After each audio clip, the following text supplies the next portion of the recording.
Hey, it's Chris, and today we're going to be talking about the iPhone X, which is Apple's new flagship phone, which will be available for pre-order starting at $999 on October 27th. Specifically, we're going to be talking about what's good and bad in the new phone, but we're going to do it in a bit different way than usual. That's because all the visuals in this video were made using Procreate and my Apple Pencil on the 12.9-inch iPad Pro.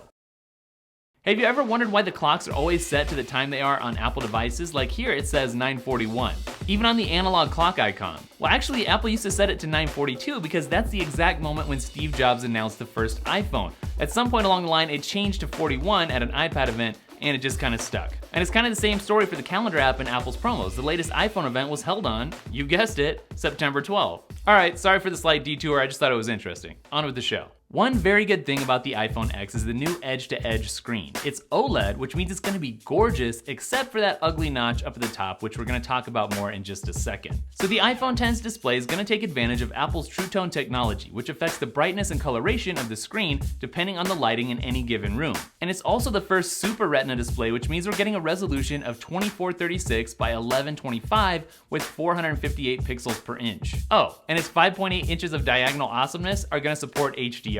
Sure, the Xiaomi Mi Mix and the Galaxy S8 did edge-to-edge first, but I'm guessing that a huge portion of the population is going to think that Apple was the first to market. Another quick note, I'm already getting email after email from companies saying they've got an awesome iPhone X case out. So if you want to see some of the best, I'll have those linked up down in the description. Okay, so one not so good thing about the iPhone X is the really, truly crazy expensive price tag. We're living in a time where a phone can cost over $1,000, even for the base model once you take taxes into consideration. And that's only if you live in the US, because people in Russia could end up paying around $1,600 for the 256 gigabyte version. Yeesh!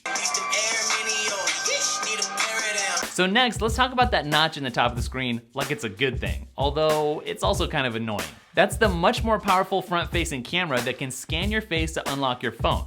Oh, and turn it into an animated emoji. Apple calls this new camera the True Depth camera, and it's actually not just a gimmick. It's packed full of new parts and sensors like an infrared camera, a flood illuminator, a proximity sensor, an ambient light sensor, and a dot projector that combine with a 7-megapixel camera and microphone to do cool things. So now portrait mode works on the front-facing camera, along with some new portrait mode effects. Still though, isn't that notch gonna be kind of annoying when you're trying to watch a full screen video?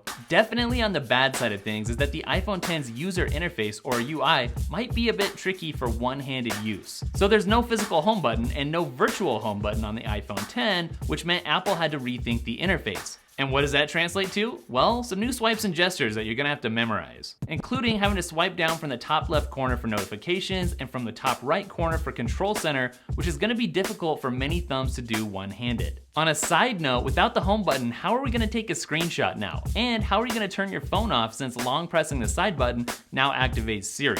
Maybe you'll just swipe down from the top of the screen continuously, hoping that it does something useful. So I talked about the type of screen the iPhone X is gonna have, OLED, but I haven't said much about the size. So yeah, it's 5.8 inches diagonally, which, funnily enough, is actually higher than the phone itself, which measures only 5.65 inches. And of course that large screen is great, but even better is that it now comes packaged in a much smaller overall footprint, making it easier to hold. I mean, getting rid of that huge chin and forehead on the iPhone 8 Plus frees up a bunch of extra screen real estate. So big phone that's easier to hold is a big bonus, but even better is the fact that games, movies, and even reading are gonna look much cooler. Something that I deem as bad is that the Touch ID is gone on the iPhone X, just poof.